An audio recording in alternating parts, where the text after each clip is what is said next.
You are looking live right now over the skyline of Beirut. It's the capital city of Lebanon. Right now, the skies look clear.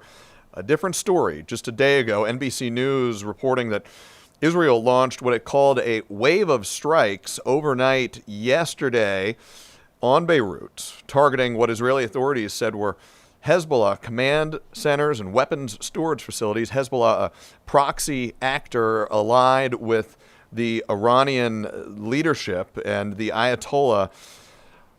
Right now, the skies over Beirut clear, but we are on day 5 of the widening conflict in the Middle East. Israeli and U.S. strikes against Iranian targets continue, while Iranian retaliatory strikes on U.S., Israeli, and other Gulf state sites continue as well. Matt Bradley has the latest. Well, we just heard from Pete Hegseth, America's Secretary of War, saying that it sounds as though Iran's counterattacks have been kind of petering out. And while that may be true in a longer, wider view, here in Israel today, we've been interrupted by several sirens, almost at the pace that we've seen over the past several days. We even heard here at my position a really loud whooshing sound that sounded like outgoing anti-air defenses. And also, according to the Israeli military, some of the projectiles that were coming in today came over the northern border from Hezbollah in Lebanon. This means that Israel is now being fired on 2 fronts, by the Iranians and by Hezbollah in Lebanon, as the Israeli military has said they are launching fresh new offensives today against both Iran and Hezbollah. Now, this is a rapidly metastasizing conflict that it now involves multiple countries, not just Israel, Iran, and the United States. But for Americans who are trapped in the Middle East, in all of these countries, particularly in the Gulf, but also here in Israel, the constant drumbeat of these air raid sirens, followed by the impacts and the interceptions over above, is terrifying. Many of them are trying to get out, but the airspace is closed above Israel. The U.S. Embassy has advised that those who are trying to leave should take the long route. From here in Tel Aviv or from cities throughout, the Ministry of Tourism has hired coaches, has tried buses to try to take Americans down south to Israel's border with Egypt. I spoke with some Americans this morning who were lining up to board one of those buses.